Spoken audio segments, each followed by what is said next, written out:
ভারত স্বাধীনতার পর থেকে এখানে কিন্তু শিব পুজো হতো। আপনি দেখে আসুন, কোনো মায়া দেবতার পুজো এই রাজ্যে কিন্তু হয়নি। আর প্রথম মহিলা মুখ্যমন্ত্রী সেই মায়া দেবতা এখানে তিনি আবির্ভূত হলেন। আবির্ভূত হওয়ার অবশ্য কারণ ছিল, বামফ্রন্টের যে অত্যাচার, বেশ যে শোষণ, মানুষ অতিষ্ঠ হয়ে উঠেছিল। তার জন্য প্রকৃতিগতভাবে মানুষ কিন্তু মায়া দেবতাকে এনেছিল, নাহলে কিন্তু শিব ভক্ত এখানকার সবাই ছিল এর আগে। যেমন বুদ্ধদেবকে যদি বাম ফ্রন্টকে যদি বিরাট রাজা বলা হয়, খুব একটা খারাপ হবে না। কেন, তার কি ছিল না, তিনি শিব ভক্ত ছিলেন। আর এখানে মমতাকে আমরা নিয়ে এলাম মায়া দেবতাকে প্রতিষ্ঠিত করার জন্য। তিনি আন্দোলন করেছিলেন, তিনি কুমারী এসেছিলেন।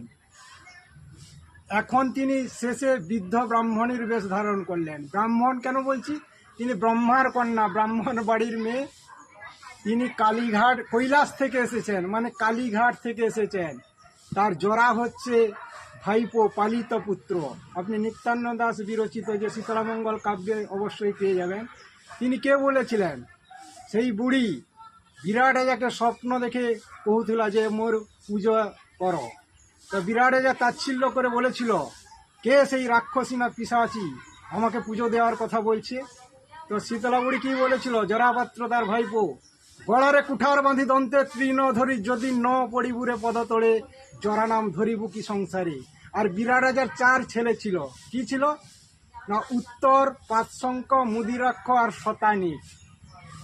মুদিরাক্ষকে তিনি মাওবাদীকে ধ্বংস করেছেন, শতানি হচ্ছে সিঙ্গুরকে তিনি ধ্বংস করে দিয়েছেন। এরপরে উত্তর না দিয়েও এখানে চাকরি পাওয়া গেছে। আর 5 শঙ্খ, এখানে শুধু হাত পেতে শঙ্খ বাজানো হয়েছে, শুধু তোলাবাজি করা হয়েছে। এটা তার ব্যক্তিগত ব্যাপার, যদিও তাকে সেইভাবে পাঠানো হয়েছিল।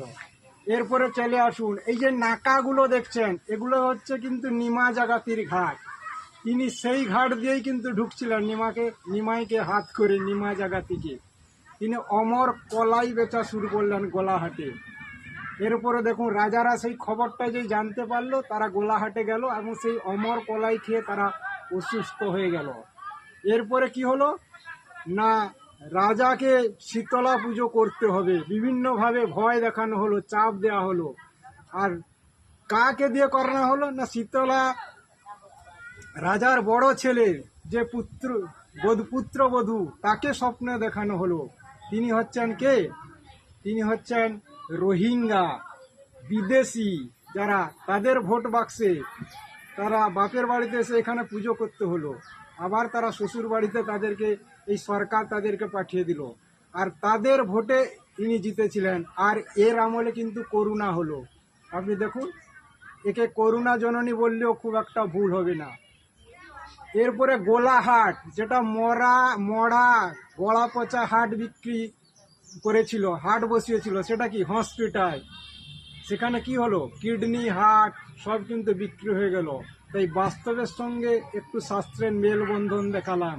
আবার পশ্চিমবঙ্গে শিব পুজো শুরু হয়ে গেছে, মায়া দেবতার পুজো শেষ হয়ে গেছে।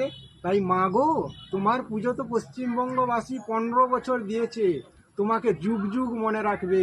এই পশ্চিমবঙ্গের মায়া দেবতা প্রথম মা শীতলা, তুমি হচ্ছ মমতা ব্যানার্জি। নমস্কার।